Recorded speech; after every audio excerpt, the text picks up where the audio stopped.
Greetings and salutations, everyone. I hope everyone is doing well this evening, and welcome back to tonight's second half. Before we get into tonight's second half, a couple links. As you know, I rely on Patreon, PayPal, and my merch to help the channel to continue to grow and go. The links to Patreon and PayPal are in the description below, my merch displayed directly under the video. Also, Dogman Frightening Encounters Volume 1 through 3, the audiobook versions. They were written and researched by Tom Lyons, narrated and produced by me, Jeff Nadolny. Those audiobooks are available on Audible, Amazon, and iTunes, the links to which are also in the description as well. And finally, last but definitely not least, if you'd really like to help support this channel to continue to grow and go, simply subscribe. It's absolutely free. Click that like button, and please leave a comment. All of these things really do help, and guys, they definitely matter. Now, everyone, I have taken far too much of your time. Let's get on with tonight's second half, shall we? Today's first part of the upload. I live in West Virginia and have all of my life. I really don't come from a rich family, and I am not rich myself. I live in a single-wide trailer with my 2-year-old son outside of the town of Gary. My boyfriend is a truck driver and is only home every so often. I'm kind of used to being alone with my son here at night. My closest neighbor is 3 miles, and my trailer is back in the woods. This is a mountain town. I grew up hearing scary stories of monsters, but never saw anything growing up. I never saw anything until now, and I'd like to tell you about it. I'm pretty sure that whatever I saw is definitely stalking us, and is not a Sasquatch. Well, I've never seen a Sasquatch, but I think I would know if I ever saw one. So this started last summer. I clean houses for a living. I was leaving the last house of the day. I had just gone and picked up my son from the babysitters, and we were heading back home. It's 8 p.m. when I turn onto my driveway. My driveway is very long and sandy, surrounded by trees and woods on both sides. I haven't even gotten to my house when I saw a man jump from one tree on the right side of the driveway to another tree on the left side. I mean, like 30 feet in the air. He just jumped like how a monkey swings from trees. He did this in front of the car as I was still driving slowly to my trailer. It's bumpy and sandy on the driveway, so I never go faster than 10 miles an hour. At that moment, I wasn't sure what I saw, but I did know it was a man. I saw its skin, and it had some torn cloth on him as well. Arms, legs, all the man would have. I did not see his face. I hit my brakes. My son is still in the back seat, almost asleep. I didn't question what I saw or try to make sense of it, cause I knew it was some sort of creature. Yeah, and I was scared. My first thought was my son. I only stopped there in my driveway for a second, and then went ahead and sped up to get down this bumpy driveway back to my house with my son. As I passed those trees on my left, I'm just looking around to see if it's still up there. I didn't see anything. I kept going. It was about dark, but I could still see. I see my trailer from around the corner, and I see movement. Okay, so let me add here that it ain't that uncommon for deer or other animals to be around the trailer. It's normal.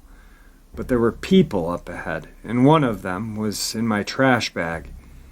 I don't have a trash service way out here, so I sometimes will set a bag on my porch and haul it to the dump. So a man was in my trash.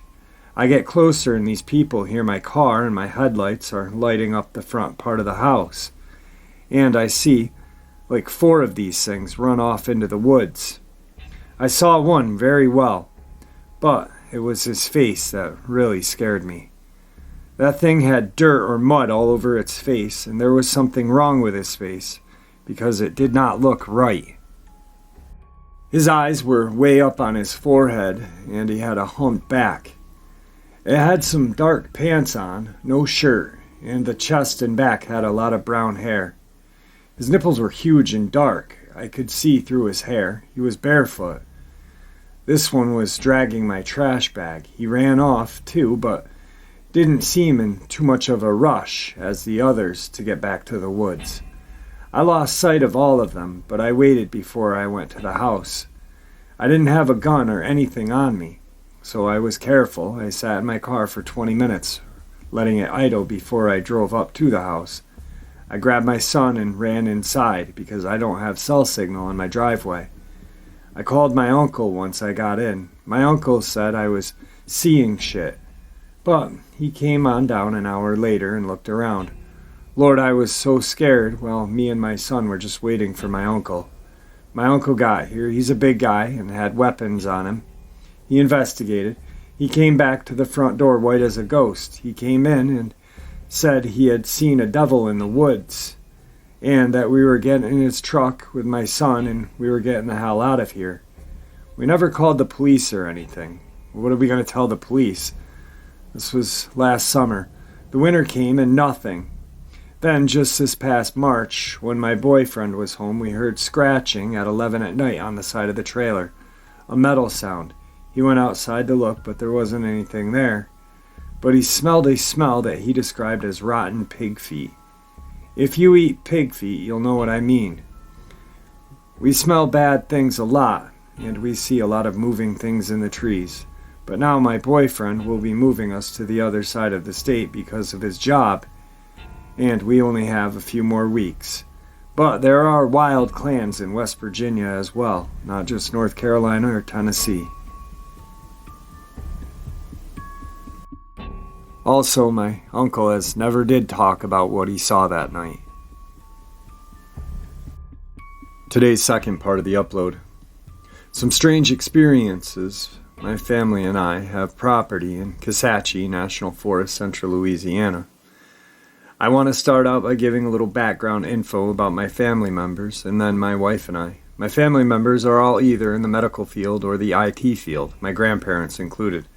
They are credible people, and they are usually pretty skeptical to a certain point. My wife is working on her bachelor's degree in radiology, and I'm working on my master's degree in data analytics. My wife and I both attend online programs for school due to COVID and the fact that we have a 1.5-year-old. So, our property consists of 55 acres of dense forest and a small house. My family has owned the property for little under a decade and no one lives out there. My family bought it for the occasional getaway and for emergencies. My grandparents and both my uncles would always tell us stories about hearing strange sounds at night, something beating on the tree trunks with sticks, and they would apparently hear something knock up against the house from time to time. They would always hear whistles at night, and they would find broken tree limbs set up in weird ways, almost like a kind of fence or barricade toward the back of the property. My grandpa, trying not to sound crazy, said he thought it was essentially the North American primate that hadn't been officially acknowledged by the scientific community. And my wife and I never had been believers in Bigfoot ever. I'm a believer in extraterrestrial, I guess, because the universe is so big, but I would have never considered Sasquatch's existence as a possibility, or any other large undiscovered mammal in North America for that matter. So in April of this year, my wife and I decided to stay out there for a couple of months and get away from the distractions, being in our early 20s, living in the city. So literally, on our first night there, we're moving all our stuff into the house. We started to experience all the same stuff my family described. Weird noises, nicks, whistles. Always felt like we were being watched. We would have fires right by the tree line at night. Have a few drinks and we'd hear something that sounded like 2 legs and was big just inside the tree line where you couldn't see. And it would just sit there, not walk away, but it would just walk back and forth inside the tree line and watch us. Whatever it was probably curious because there hadn't been any human activity whatsoever on the property for over a year until my wife and I came along. The same weird stuff would happened over and over for about a month and a half, mainly just hearing weird noises as soon as the sun went down, all the way until the sun came up every night, it seemed like. Then my wife and I actually saw something one night. So it's like 10 p.m. and we are outside in front of the house, And behind the house is where the forest is. I'm on the phone with the internet people because our internet was down, and me and my wife heard something that sounded like a coyote howl coming from the small field that separates our house and the forest. It's less than 100 yards away from my house lights. Didn't reach that far. Therefore, we couldn't see what it was. Almost at the same time, we heard the second sound. This sound was more high-pitched, like a chuckle almost, but coming from the same direction, so we thought whatever it was more than one of them. Anyway, about 5 minutes passed, and we didn't think anything of it, that it was just coyotes or something. Well, to the left, my house is about 30 to 40 yards, is the neighbor's stable, where their livestock hang out. 2 or 3 horses, goats, cows, some chickens, 2 guard dogs. I also think this is important to note that my neighbor had just bought all of these animals, except for the dog and horses, within 2 weeks prior to this event. So the livestock is a new addition to my neighbor's property. Anyway, I noticed the mama cow was getting pissed at something, and she was always looking at something in the dark that my wife and I could not see. The mama cow actually stepped on one of her calves by accident, trying to get between them. Whatever it was had spooked her. A few seconds later, she charges at whatever it was, and me and my wife were finally able to make out an animal in the darkness. At first, it was on all fours, and when the cow charged it, it stood up on 2 legs and ran away. It was dark brown or black, around 7 feet tall. One weird thing is, when it ran away, it made no sound whatsoever. This all happened with 30 to 40 yards away from where we were standing. Another weird thing is that my neighbor's dogs roam freely at all times, and they would just bark at everything. But for some reason, when this happened, those dogs were nowhere to be found, almost like they didn't want to be a part of whatever they saw. So, what I heard sounded like coyotes, and what I saw looked like a bear, I guess you could say. The only thing is, bears don't make those kind of sounds. They also don't run from a threat on their hind legs, so I don't know what it was. I also thought it's pretty unlikely that Bigfoot exists, but there is something out there. All I know is that it was not an animal known for living in Kasichi National Forest. I was born and raised in Houston, but I spent a lot of time hunting and lived in Colorado for a year and hiked the mountains every weekend almost. So I'd say I'm pretty hip to being outdoors and identifying common animals by sight and sound. After me and my wife finally saw whatever had been making all the weird noises every night, my wife was so freaked that we packed our stuff and moved back to Houston a few days later. Literally. I tried to argue against it because I enjoyed being out there despite the unusual stuff happening. But she couldn't handle being out there any longer, and when night came around, she was always super anxious. If you ever go out into the wilderness, no matter what the situation is, and no matter who you are with, always be prepared. Well, because this gentleman is such a skeptic, and obviously he's talking about Sasquatch like it doesn't exist, I'm pretty sure he does not know what Dogman is, or probably, judging from his writing, I don't think that he's heard of Rougarou either, which, as we all know, the Rougarou, Dogman, are right at home in the woods and swamp of Louisiana. My friend, you saw Dogman, and your wife probably saved you and your kid's life. Anyway, wow. Today's third encounter. I live in Georgia, in a rural town not far from a major city. There's a set of woods that's behind the house. It divides 2 neighborhoods. It's about a mile wide, if that. Strange occurrences have always surrounded these woods. Small things like random trash, tarps, etc. I should mention, there's more swampy marsh than woods, so it makes camping out there impossible. One night I was taking my dog out. He stays in the back half of the house due to him not liking other dogs. I took him out the side door and walked around the house to the fence. For some reason, when we left the house, he was absolutely terrified. He didn't want to go out. Very unusual for a dog who's quick to snatch someone's soul if prompted. Not thinking about it, we pushed onward. After he tinkled, we walked back. This is when I noticed it, or rather heard it, crunching of the leaves. At first, I thought it was just one of our dozen cats on the property until I realized it was matching my steps. If I walked, you could hear it walking. If I stopped, it stopped. There's a small clearing between the woods where one of the sheds are. That's when I saw it. My dog was the first to see something, and then I saw something. I don't know, a creature? It was taller than the shed, so maybe a good 8 feet, and it darted across the clearing at a crazy fast speed. My dog, who, again, is not scared of anything, bolts so fast I dropped his leash, and he ran to the door whining. I was quickly behind him. Once we were inside, I quickly bolted the door and ran to tell my girlfriend what had just happened. She immediately wanted to go investigate, saying it's probably a woodland creature. Armed with 2 flashlights, we went out the front door. As we walked toward the wood line, we could hear something moving around. It sounded maybe 200 yards away. As we scanned with our flashlight, we saw nothing but kept hearing it. Then we heard it getting closer and closer until it was maybe 20 feet away. Still nothing, no eyes, not even an animal call, just a rustling.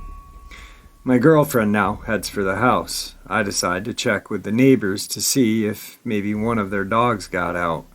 When I arrived at my neighbor's house, we'll call him Dave, explained all his dogs were accounted for. Curious, he came to investigate as well. This is when I noticed that whatever this thing was following me along the tree line to Dave's house, and was now behind Dave's house. Gun in hand, we went out into his backyard, scanning for something. We could hear it rustling, or maybe running, about 100 yards away in the thick, swampy woods. Way too thick for a person to walk in, let alone run in. Then it stopped. It was dead silent. Scanning, and on edge we hear and see nothing, but then bam! All of a sudden it was 5 feet in front of us, sprinting at me. It slammed the fence so hard it rocked back and forth. Dave, scared shitless, shot randomly. Nothing. We never saw it. Never had it got close to us. Again, as I mentioned, the woods are thick.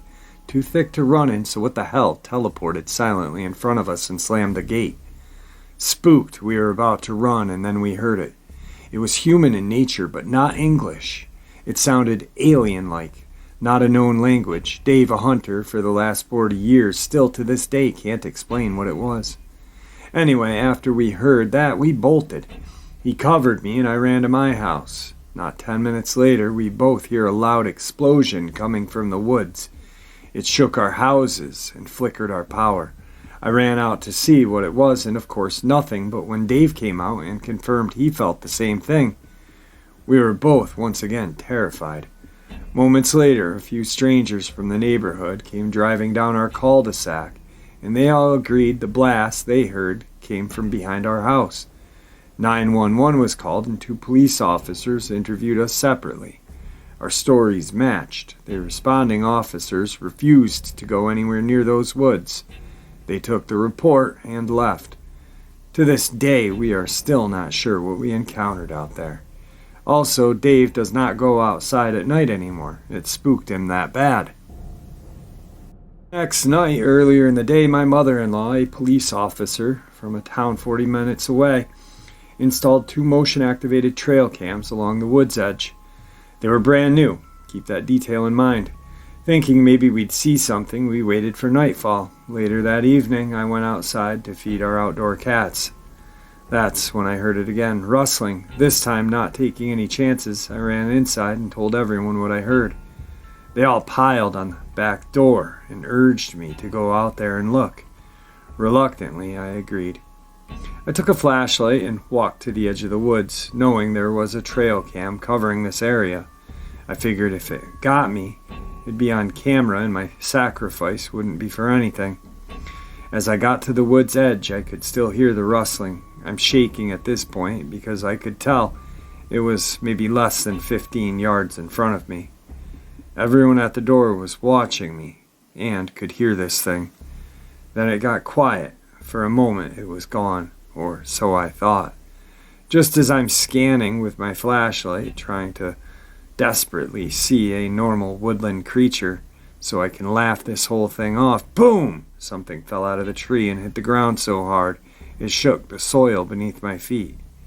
It was so close that I was sure it was going to lunge out of the brush and snag me. I dropped my flashlight and ran 100 yards back to the house in what felt 2 seconds. I screamed, "Get the frick in the house," as everyone was already scampering back in. They heard and felt the thud as well. Our neighbor Dave called my mother-in-law to ask what the loud crash was. For him to have heard that from well over 700 yards away is insane to me. Once the adrenaline died down, we realized that this happened right next to the trail cam. Problem solved. We got evidence of this thing. Next morning, we checked the SD card and the trail cam. They have videos up until 11:47. The rest is corrupted. They were both brand new trail cams and brand new SD cards. We reset everything and sent them back up, and to this day, we've still never encountered the creature again or caught anything on the camera. Today's final encounter. I went on a little hiking trip with my dad to Shasta, California, a small town in Northern California near the Oregon border. Shasta is home to a potentially active volcano named, of course, Mount Shasta.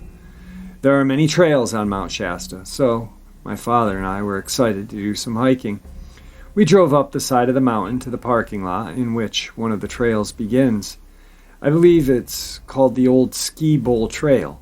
The landscape was very barren incline, filled with rocks, boulders, dirt, and a few trees. About an hour into the trail, we came across a very odd assembly of these 3 large boulders.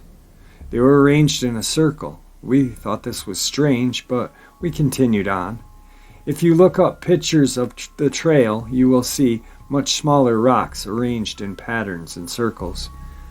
My father and I only encountered 3 people. At least, that's what they appeared to be at first. The first 2 were a father and son. We met them at a steep incline that went along the wall of this cliff that would then switch back to reach the top of the cliff. We stopped, said hello, talked about the trail, went our separate ways. Here's where it gets weird. Dad and I kept walking up the incline for just about 2 minutes. Turned around and I saw the father and son so far down the trail. It should have taken them at least 20 minutes to get down to where they were. But somehow, it was only about 2 minutes. To this day, I have absolutely no idea how that happened. There was no one else on the trail at this point, and I could see the color of their clothes from the distance. I knew it was them. I pointed this out to my dad, and we thought that was weird, but we didn't dwell on it, so we kept going. And this is where things get much weirder. As we reached the top of the cliff, there's another strange rock arrangement that was off to the side of the trail. This time, there were far more rocks than before, and they were now arranged in rows, almost like gravestones. We continued on the trail and reached another sort of incline with a switchback to reach the top of another cliff. We reached a point where we would need to be climbing gear to use, so we decided to head back. When we turned around, I saw a man standing among the rocks, staring at us. He was wearing a button-up shirt, cargo shorts, and a wide-brimmed straw hat. He was at a distance where I definitely should have been able to make out his facial features, but it was almost as if he had none, like his face was just flesh and skin. I pointed him out to my dad, and then the man quickly ducked behind a boulder and was peering out at us over the top. It seemed almost playful, like a child trying to hide. For a few moments, I was out of it, and I have no recollection of what was going on. According to my dad, I just started walking toward the man with the hat. My dad was calling me, "Joshua, Josh, what are you doing? Where are you going?" And then I came to. I was standing right at the edge of the cliff, It was a huge drop, enough to kill me or seriously injure me. My dad grabbed me and pulled me back onto the trail. He told me to stay put, and my dad went down to the boulders to search for the man, but he was not there. There was nowhere for that man to go except up or down the trail, and this did not make sense. I have no idea what's going on that trail. I have no explanation for it. I've told this many times to family and friends, and no one has an explanation. I've done research and found similar stories about encounters with a man who has no facial features and wearing a hat.